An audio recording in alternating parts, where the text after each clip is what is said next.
Sin más que decir, quiero invitarles para que me acompañen con Biblia abierta al Evangelio de Marcos. Allá en el capítulo 12 vamos a considerar juntos la palabra del Señor en el Evangelio de Marcos, allá en el capítulo 12. En el día de hoy quiero compartir con ustedes el tema que le he titulado, tal como aparece en la declaración de nuestro Señor Jesucristo, Marcos capítulo 12, dad al César lo que es del César y a Dios lo que es de Dios. Si tienes tu Biblia abierta en el Evangelio de Marcos, en el capítulo 12, observa conmigo el versículo 13. Dice el verso 13 lo siguiente: y le enviaron a algunos de los fariseos y de los herodianos para que le sorprendiesen en alguna palabra. Viniendo ellos le dijeron: Maestro, sabemos que eres hombre veraz, que no te cuidas de nadie, porque no miras las apariencias de los hombres, sino que con verdad enseñas el camino de Dios. Observa la pregunta: ¿es lícito dar tributo a César o no? ¿Daremos o no daremos? Mas él, percibiendo la hipocresía de ellos, les dijo: ¿por qué me tentáis? Traedme la moneda para que la vea. Ellos le trajeron y les dijo: ¿de quién es esta imagen y la inscripción? Ellos le dijeron: de César. Respondiendo Jesús les dijo, verso 17: dad a César lo que es de César y a Dios lo que es de Dios. El texto dice al final del versículo 17: y se maravillaron de él. ¿Por qué se maravillaron?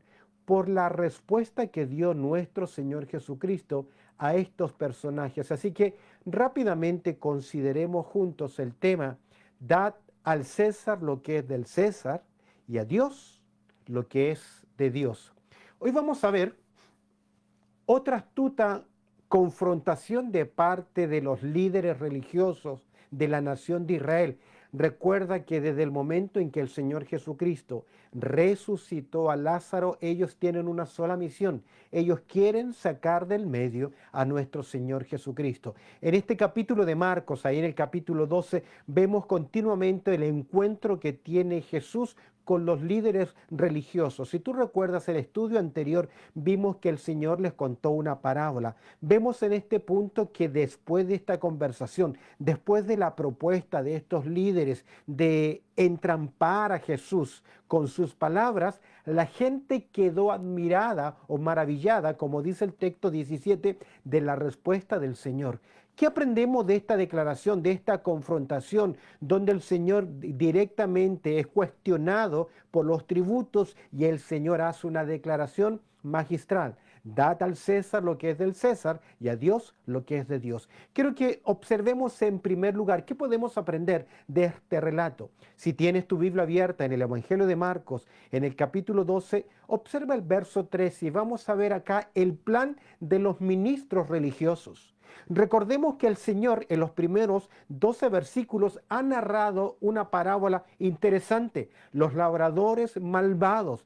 Y ellos se dieron cuenta, si tú ves el versículo 12, los líderes claramente se dieron cuenta que esta parábola de esos labradores malvados describía exactamente el perfil religioso de la nación de Israel, de los líderes de la nación de Israel con respecto a la persona de Cristo Jesús. Si tienes tu Biblia abierta en Marcos capítulo 12, el verso 13 nos presenta este concepto, el plan de los ministros religiosos.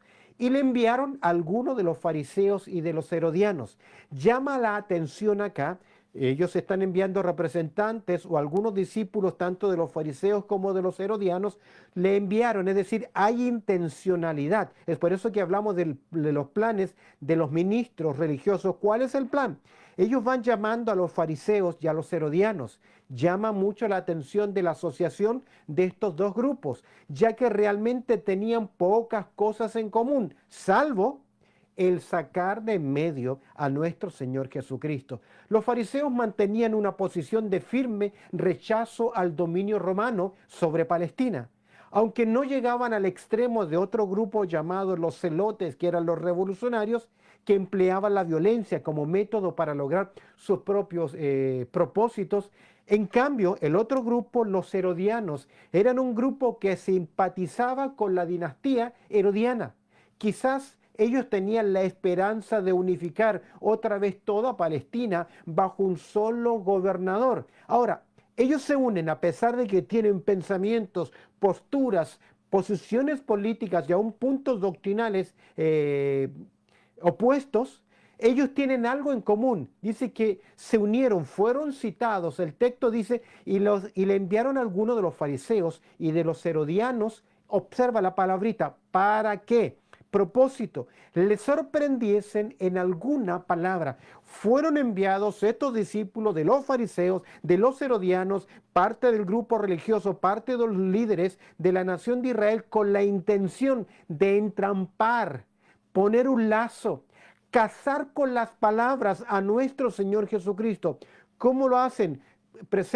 Como por ejemplo lo hace hoy en día un abogado a su interrogante le hace preguntas de tal forma de casarlo con las preguntas o las respuestas que da esta persona. Sabemos que los fariseos han hecho un conjuro, se han propuesto desde el momento en que Lázaro resucitó, dar muerte a Jesús y volver a matar también, o dar muerte también a Lázaro. Vemos entonces acá el plan de los ministros religiosos. Envían a sus representantes para sorprender, para hacer caer al Señor con sus declaraciones. Observa ahora la pregunta maliciosa que ellos plantean. Verso 14. Se preparan, hay un plan. Y en ese plan idean una pregunta para de esta forma presentar una disyuntiva a nuestro Señor Jesucristo. La pregunta maliciosa es planteada, verso 14. Viniendo ellos, los representantes o el grupo de los herodianos y de los fariseos, vinieron ellos y le dijeron, observa la hipocresía que ya ellos tienen. Lo primero que le dicen, fingidamente, le llaman maestro. Presentan una falsa admiración hacia la persona de Jesús para ganar, según ellos, la confianza. Con hipocresía, descaradamente ellos van a mencionar por lo menos 4 virtudes del Señor Jesucristo que ellos aprecian. Mira lo que dice, van a presentar una pregunta maliciosa, observa la maldad detrás de ellos o la malicia.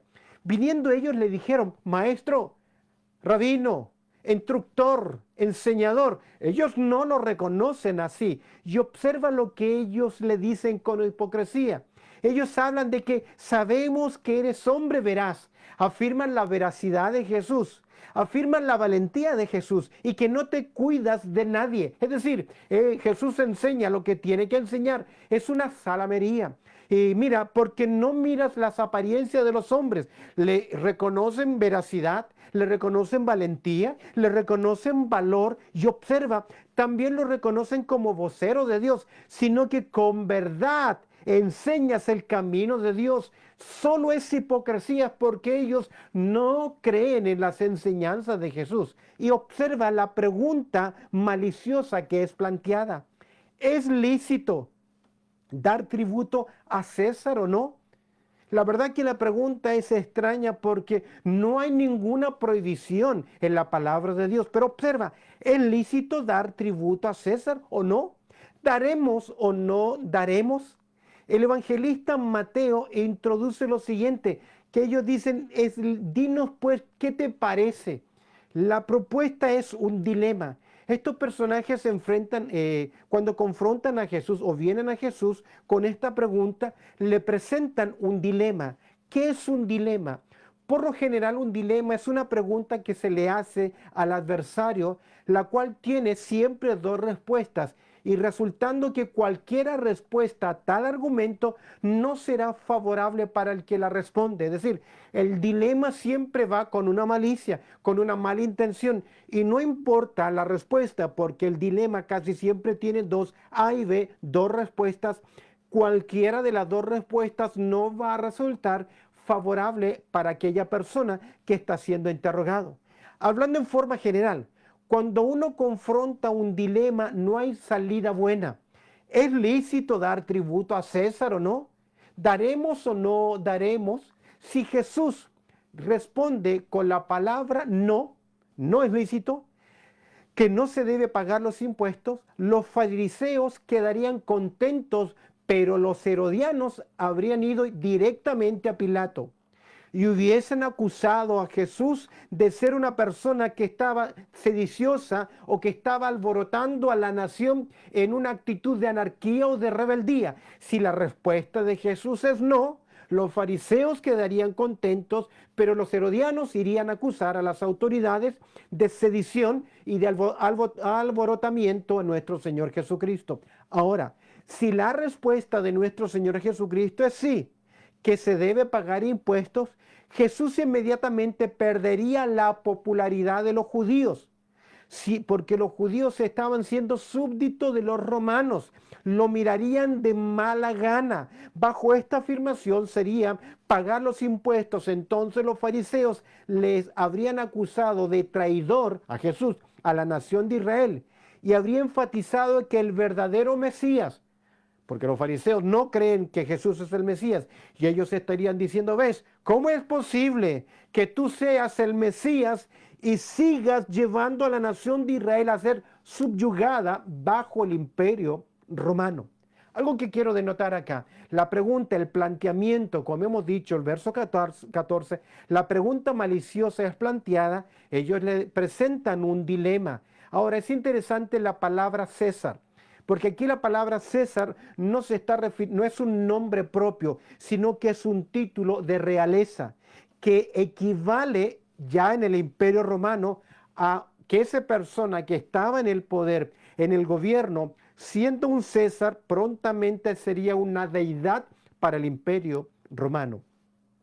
Dad al César lo que es del César y a Dios lo que es de Dios, es nuestro tema. Y estamos observando qué podemos aprender. Y hemos visto el planteamiento de los ministros religiosos, fariseos, herodianos. Hemos visto la pregunta maliciosa que es planteada, es un dilema. Quieren casar a Jesús con cualquiera de las dos respuestas. Observa conmigo verso 15-16 de Corintios capítulo 12, el planteamiento manifiesto de Jesús. ¿Qué es lo que Jesús va a hacer? ¿Cómo Jesús va a reaccionar? Jesús les ha contado una parábola, ahora viene un grupito, ha pensado una estrategia, una pregunta para casar a Jesús con sus propias palabras. Observa ahora el planteamiento manifestado de Jesús. Verso 15, el conocimiento que tiene Jesús, más él, el sujeto es nuestro Señor Jesucristo, percibiendo, viendo la hipocresía de ellos. Jesús reconoció la intención de estos hombres. Recordemos que Jesús siempre supo lo que había en el corazón de los hombres. Me gusta mucho en el Evangelio de Juan, en el capítulo 2, verso 25, el evangelista dice que Jesús no necesitaba que nadie le diese testimonio de lo que había en el corazón de los hombres, porque él sabía exactamente lo que había en cada uno de ellos. Vemos acá entonces el conocimiento de nuestro Señor, más él, percibiendo ¿qué cosa? La hipocresía, la intención detrás de las palabras, porque ellos vinieron llamándole maestro y hablaron de su veracidad, de su valentía, de sus valores, de ser un vocero de Dios, pero es mentira, es falacia. Vemos el conocimiento de Jesús, observa el verso 16, que dice lo siguiente, el cuestionamiento que hace Jesús. Vemos acá más, verso 15 más. Él percibiendo la hipocresía de ellos, y mira ahora el cuestionamiento, les dijo, Jesús, en vez de contestar la pregunta directamente, Jesús va a emplear lo que le llaman el método socrático, respondiendo con dos preguntas para exponer la realidad del corazón de ellos. ¿Qué había en el corazón de estos hombres? ¿Una sincera pregunta? No, había hipocresía. Entonces Jesús lo primero que les dice es, ¿por qué me tentáis? El evangelista Mateo dice lo siguiente, ¿por qué me tentáis, hipócritas? La hipocresía es la falsedad de aparentar lo que no es. Jesús lo descubre y él ve que tras la pregunta tienen una intención. La tentación es traer una trampa, hacer caer, seducir para caer. Jesús le llama hipócritas, hipocresía. Ahora, la hipocresía es falsedad, la falsedad de aparentar algo que no se es. Y es un pecado muy claro y condenado especialmente en el Nuevo Testamento. Mira la pregunta, dos preguntas va a hacer el Señor. La primera es, ¿por qué me tentáis? Y Jesús les dice ahora, traedme la moneda para que la vea. Mateo menciona, dice, la moneda del tributo, que era una moneda de plata romana, especialmente acuñada para pagar utilizada para pagar impuestos. El valor equivalente era un jornal. Tú sabes que un jornal era un día de trabajo de un obrero o de un soldado. En este momento en ese tiempo estaba estampada en esa moneda la imagen y el nombre del emperador Tiberio. Mira la pregunta. Jesús les va a decir, ok, ¿quieren que les dé respuesta? Jesús comienza con una pregunta y luego le dice, ¿por qué me estáis tentando? ¿Qué queréis? Ya los he descubierto. Tráigame la moneda. Ellos comenzaron a mirarse, a tocarse, recuerda, los fariseos, porque cargar una moneda con esa imagen era interesante. Ellos se la trajeron. Mateo dice que ellos le presentaron un denario, que es el equivalente en la moneda que se utilizaba en el comercio en aquel momento. Y les dijo el Señor, segunda pregunta, ¿de quién es esta imagen y la inscripción? Los líderes, los fariseos, posiblemente algunos sacerdotes, los herodianos confundidos, ¿quién tiene una moneda? Traigan una moneda, le presentan la moneda y Jesús hace la segunda pregunta. ¿De quién es esta imagen y la inscripción? Jesús obligó a los interrogadores a reconocer otra vez el dominio romano sobre ellos. No querían usar monedas extranjeras, pero estaban utilizando la propia moneda del Imperio Romano, representando por el Tiberio César, cuya imagen estaba en la moneda. Con una frase corta e incisiva, Jesús respondió a la pregunta inicial de los líderes religiosos. Recuerda, ¿es lícito dar tributo al César o no? Ellos preguntaron si la ley le permitiría dar tributo al emperador y Jesús contesta la pregunta de forma literal. Ellos le dijeron, en la respuesta de los líderes, de César. En la moneda estaba encuñada esta inscripción. Tiberio César esta inscripción estaba en un lado de la moneda con su valor y en el otro lado estaba la imagen de Tiberio César. Y esta imagen tenía esta inscripción. Tiberio César, el hijo Augusto del gran Augusto divino. Lo que ellos estaban cargando era una moneda que representaba una imagen, por lo tanto, un acto idolátrico. Los fariseos no querían ni siquiera mencionar la inscripción tan odiada por los judíos porque proclamaba la divinidad de un emperador que para los judíos, usted sabe, aún también para nosotros, era una falsedad, una herejía. Y ellos tuvieron que decir lo que había en esa moneda. Creo que de esta forma, con estas dos preguntas, nuestro Señor Jesucristo caza a sus propios cazadores. Observa la claridad del Señor, verso 17. Mira la respuesta ahora del Señor. La respuesta fue el conocimiento de Jesús, el cuestionamiento de Jesús. Observa el verso 17, la claridad de Jesús. Respondiendo, Jesús les dijo. ¿Qué les dice el Señor? Dad, entreguen, devuelvan, paguen lo que deben. El dinero que usaban los judíos era de César, por lo tanto debía ser vuelto a César. Respondiendo Jesús le dijo, paguen, devuelvan, vuelvan a César lo que es de César. El impuesto no es algo que uno da, sino que es algo que uno paga de una deuda. Es devolver lo que uno debe por los beneficios recibidos, en este caso, del gobierno. Observa al principio acá lo que el Señor está dando, la claridad. En esta respuesta de Jesús, Él reconoce y apoya el principio del gobierno civil en general, y en particular está hablando del gobierno romano.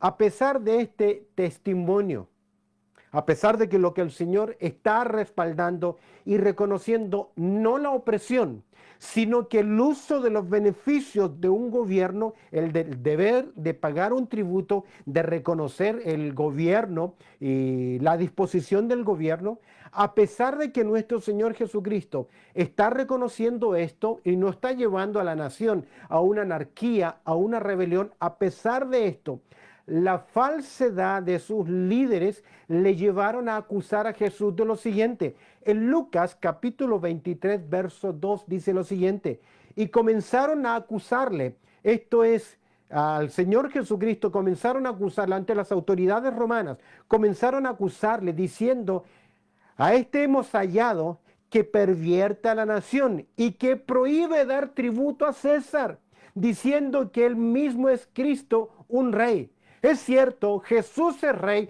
pero Jesús jamás les prohibió hacer lo que pagar o devolver al César lo que es del César. Ellos acusaron falsamente con hipocresía a Jesús. Me detengo en esto. La hipocresía es difícil de descubrir. La mentira por sí misma con el tiempo cae. El mentiroso siempre es descubierto, pero el hipócrita no es fácil discernirlo, no es fácil identificarlo, porque su virtud es hacernos ver lo que él quiere ver. A veces hay gente hipócrita en nuestros círculos, en nuestro trabajo, y aún lo puede haber dentro de la fila del evangelio, que nos sonríen, que nos muestran servicio, que nos muestran amor, pero por otro lado son hipócritas, son falsas personas. Volvamos al principio acá, a la aclaración del Señor. Respondiendo Jesús les dijo: dad a César lo que es de César y a Dios lo que es de Dios. Constituye una dimensión que no figuraba explícitamente en la pregunta de los fariseos ni tampoco de los herodianos. Existía un antagonismo irreconciliable, según los fariseos, entre el apoyo al gobierno romano por medio de los impuestos, por un lado, y por el otro, la lealtad a Dios. Ellos decían: no podemos ser leales a Dios si pagamos tributo. Jesús, en cambio, indica que el creyente tiene deberes en el reino espiritual, pero también tiene deberes en el reino terrenal, el reino civil y el reino espiritual. Son deberes distintos, pero no necesariamente son deberes antagónicos. El dinero que usaban los judíos era de César, por lo tanto debía volverse a él. Sin embargo, los hombres, especialmente la nación de Israel, sabían que ellos llevaban incrustadas en sus vidas, en su naturaleza, en su esencia natural, la imagen de Dios. Entonces, así como el Señor les enseña a pagar por esa imagen, por ese valor, el tributo al imperio romano, de igual forma los creyentes deben ser responsables en el reino espiritual. Es por eso que en el mismo capítulo 12 lo vemos en el verso 30 lo siguiente: y amarás al Señor tu Dios con todo tu corazón y con toda tu alma y con toda tu mente y con todas tus fuerzas. Este es el principal mandamiento. ¿Logras ver en este punto la claridad del Señor? Al impuesto, al gobierno lo que es de gobierno, pero a Dios lo que es de Dios, porque nosotros llevamos la imagen de Dios en nuestras vidas. La reacción de la gente, ¿cuál fue? Dice al final del verso 17: y se maravillaron de él. Jesús descubrió inmediatamente la trampa de ellos, de los líderes religiosos, de que escapara tan fácilmente de sus supuestos dilemas o propuestas por parte de ellos. Y esto fue notorio interesante, de que no promoviera la rebelión contra los romanos, aunque él mismo pensaba establecer su reino y que su reino es un reino diferente a esta tierra. Ahora, nota algo interesante para considerar. Es muy posible que gran parte del auditorio que estaba ahí junto a Jesús, al escuchar estas declaraciones: dad al César lo que es del César, ellos se desanimaran en su concepto acerca de Jesús. Recuerda que días antes lo habían proclamado ser nuestro rey. Ellos, al escuchar esta declaración, dijeron: él no puede ser nuestro Mesías. Se desanimaron y es posible que Esa es la razón que 2 días después, hoy estamos creo que a miércoles, esa última semana, ya un día, 2 días más, esa misma gente estará demandando a que liberen a Barrabás y condenen a Jesús. El Evangelio de Mateo agrega lo siguiente en el capítulo 22, verso 22, y dejándole se fueron.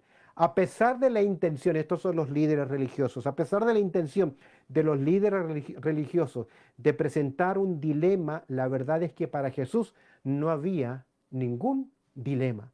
La primera parte de la respuesta agradó a los herodianos y la última parte de su respuesta agradó también a los judíos. Salió victorioso de ese dilema. Permíteme terminar. Hemos hablado del plan de los ministros religiosos, los líderes. Hemos hablado de la pregunta maliciosa planteada. Hemos visto el planteamiento manifiesto de nuestro Señor Jesucristo. Terminemos con el principio medular o fundamental. Jesús siempre establecía principios y esta no es la excepción.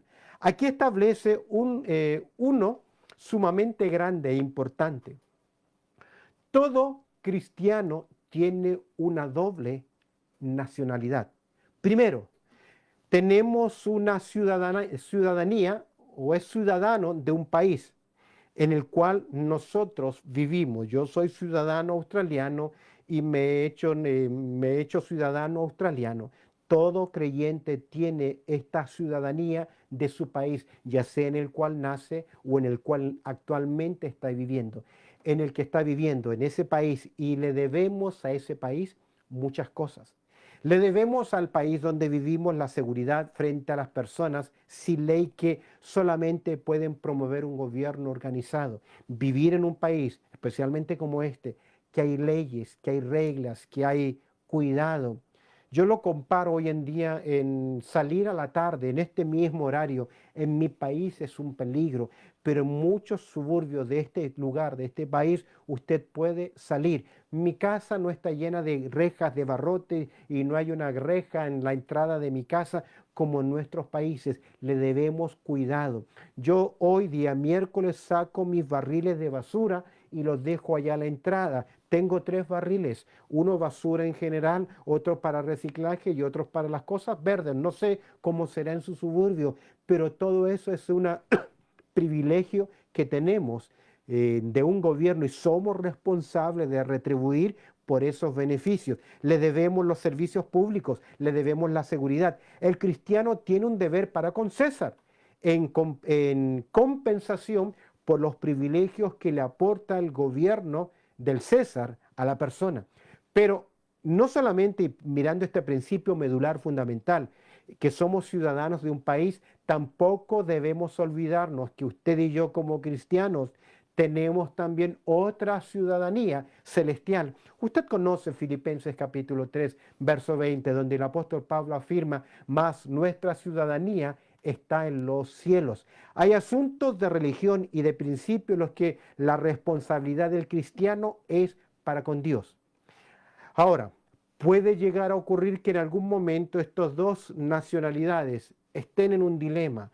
El día en que el gobierno nos diga, no puedes hacer las cosas espirituales, usted tendrá que dar respuesta, de acuerdo a sus convicciones, a quién debe obedecer. Ahora, ¿dónde se encuentra la frontera entre estos dos deberes? Jesús no lo dice. Él nos dice, seamos responsables de devolverle al imperio, a César, lo que nos ha dado o devolver la deuda que tenemos y también somos responsables con Dios porque llevamos la imagen de Dios. Un creyente auténtico, un creyente creciente, con sensibilidad en sus vidas espirituales, sabrá discernir este punto. Permíteme cerrar hoy el tema con esta conclusión.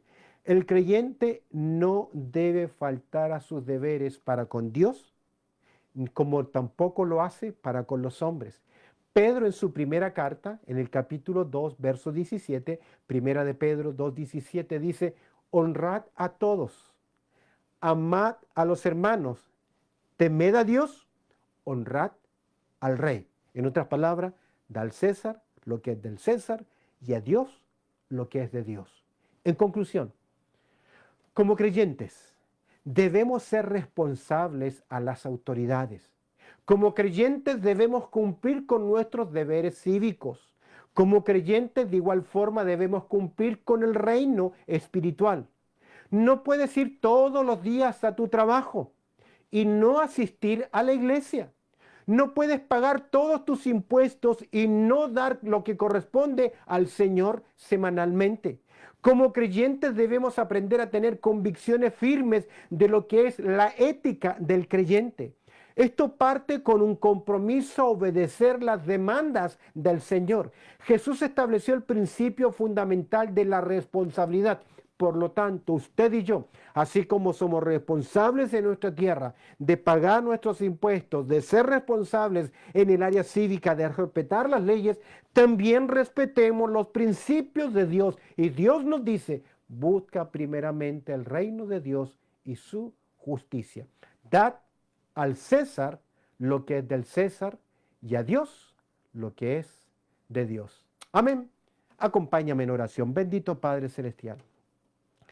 Te agradecemos, Señor, por tu palabra, por lo bueno que tú eres y por darnos estos principios tan claros, Señor, en tu palabra. Te pido que la reflexión de hoy, el estudio de esta porción, de esta enseñanza del Señor Jesucristo frente a esta propuesta de los líderes religiosos de hacerle caer y los principios que establecen que nosotros podamos ser responsables ante el gobierno, nuestra responsabilidad cívica, y ante ti, buen Dios, nuestra responsabilidad espiritual, para que en todo manifestemos una ética que honre tu nombre y de esta forma crecer en nuestras vidas espirituales.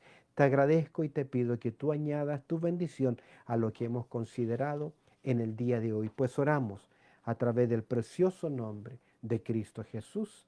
Amén y amén.